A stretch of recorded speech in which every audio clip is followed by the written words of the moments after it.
J'ai dit, à peine le président Tiani avait pris le pouvoir d'État, je suis sorti pour dire, ainsi par l'Éternel, le Niger ne sera pas attaqué. Les contingents que les gens disent qu'ils vont envoyer au Niger, il n'y en aura aucun qui ira attaquer le Niger. La prophétie est là, sur ma page, vous pouvez vérifier. J'ai dit, il n'y en aura aucun.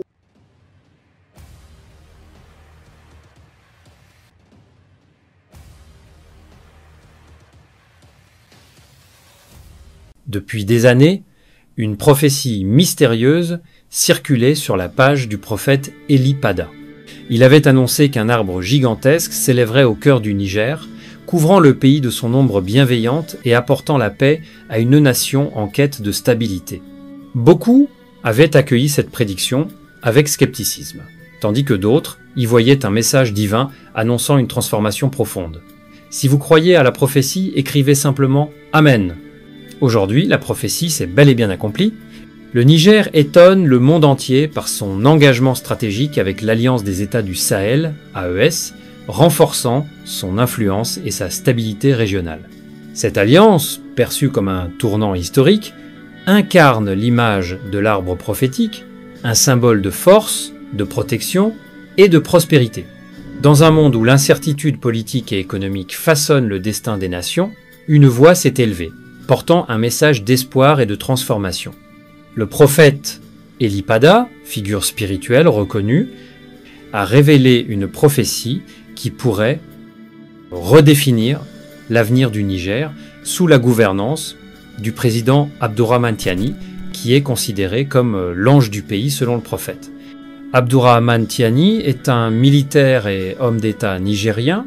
Avant d'accéder à la présidence, il a dirigé la garde présidentielle du Niger et joué un rôle clé dans les événements politiques du pays. Son parcours militaire l'a conduit à occuper plusieurs postes stratégiques, notamment dans la lutte contre l'insécurité et la gestion des forces armées.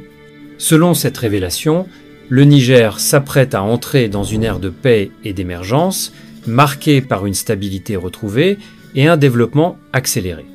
Le président Tiani, investi dans la mission de redresser le pays, serait l'instrument divin d'une transformation profonde, guidée par une sagesse supérieure et une vision éclairée. Le Niger, situé en Afrique de l'Ouest, est un pays riche en histoire et en diversité culturelle. Ancienne colonie française, il a obtenu son indépendance en 1960. Depuis, il a traversé plusieurs périodes de transition politique, marquées par des coups d'État et des réformes institutionnelles.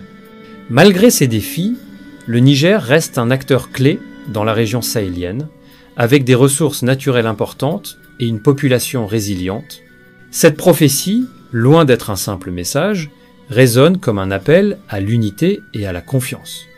Elle invite le peuple nigérien à regarder vers l'avenir avec optimisme, à soutenir les efforts de reconstruction et à croire en la possibilité d'un renouveau national.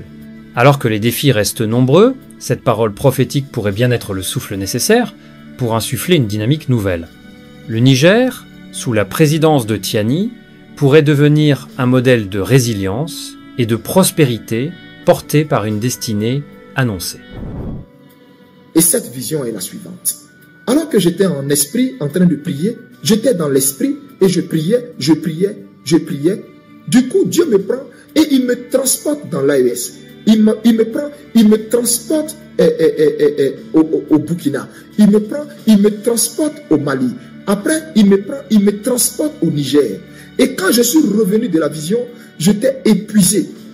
Et Dieu m'a pris en un instant et il m'a fait faire le tour de ces différents endroits pour me montrer l'avenir, la destinée de ces différentes nations.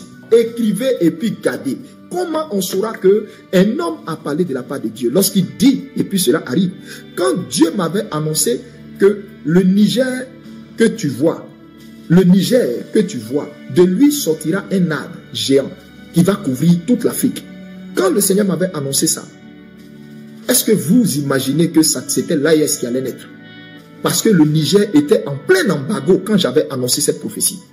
Quand j'ai dit, à peine le président Tiani avait pris le pouvoir d'État, je suis sorti pour dire, ainsi par l'Éternel, le Niger ne sera pas attaqué. Les contingents que les gens disent qu'ils vont envoyer au Niger, il n'y en aura aucun qui ira attaquer le Niger. La prophétie est là, sur ma page, vous pouvez vérifier. J'ai dit, il n'y en aura aucun qui osera aller attaquer le Niger, parce que du Niger, je vois un arbre géant sortir. Quand je le disais, est-ce que vous imaginiez ça? Et c'est comme ça, le même Dieu qui m'a parlé de la création de l'AES, le même Dieu m'amène à sortir pour dire à la population de l'AES, je vous le dis, je ne suis pas malien, je ne suis pas burkinabé, je ne suis pas nigérien. Vous comprenez? Mais c'est ce que Dieu m'a fait voir sur vos nations que je dis. C'est ce que Dieu m'a fait voir. La prophétie du prophète Eli Pada, autrefois considérée comme une simple vision, s'est désormais manifestée sous les yeux du monde. Ainsi, le Niger, autrefois marqué par des défis et des incertitudes, s'affirme désormais comme un acteur clé sur la scène internationale. Son engagement avec l'AES témoigne d'une volonté de construire un avenir stable et prospère, prouvant que parfois les prophéties ne sont pas seulement des paroles, mais des réalités en devenir. Attention, toutes ces déclarations doivent être prises en compte, car lorsque Dieu envoie son prophète, aucune de ses paroles lui retourne sans pourtant accomplir ce dont il a été envoyé. Que pensez-vous sur cette révélation? Ces messages impliquent généralement l'inspiration, l'interprétation ou la révélation de la volonté divine concernant le monde dans lequel vit le prophète et les événements à venir. La prophétie met à nu les pensées du non-croyant. Elle révèle ce qu'aucun homme ne peut savoir. Elle montre ainsi l'origine divine de la prophétie et pousse le non-croyant à tomber face contre terre devant Dieu. La prophétie est donc un moyen utilisé par Dieu pour la croissance numérique de l'Église. En ce temps de la fin où tout le système semble être corrompu, dans un monde où nous sommes face à des prédations, ce monde a besoin de réconfort d'une personne qui parlera à la part du Seigneur et qui apportera les révélations authentiques pour préserver son peuple contre le mal. Ces déclarations que vous venez de suivre seraient en quelque sorte comme une révélation prophétique pour préserver du danger du mal à venir, mais bien évidemment d'inciter les peuples d'implorer la grâce divine sur toute la nation. Or le Seigneur, l'Éternel, ne fera rien, qu'il ne révèle son secret à ses serviteurs les prophètes. Et comme il est écrit dans une portion d'Écriture, il en va de même pour ma parole, celle qui sort de ma bouche. Elle ne revient pas à moi sans effet, sans avoir fait ce que je désire, et rempli la mission que je lui ai confiée. Livre d'Ésaïe, chapitre 55, verset 11. Merci pour votre attention, nous sommes ravis. Si cette vidéo vous a été utile, alors n'hésitez pas de le partager avec vos contacts pour une plus grande visibilité. Et n'oubliez pas surtout de nous dire dans le commentaire vos différentes impressions sur cette actualité. On vous dit à la prochaine publication et restez connectés sur notre chaîne God Blessed 243 Simplement Chrétienne. Vous voulez accepter Jésus dans vos vies. Pour être pardonné de vos péchés. C'est pourquoi, mes amis, vous ne pouvez pas croire dans un prophète qui vient qui dit que lui, il est le chemin. J'étais païen, j'étais beau. Je deviens chrétien, je deviens vilain. Comment? Le silence n'est pas un vide, c'est un puissant langage de celui qui sait ce qu'il fait. C'est le langage du mature. La personne qui est mature répond de fois par le silence, se tait seulement.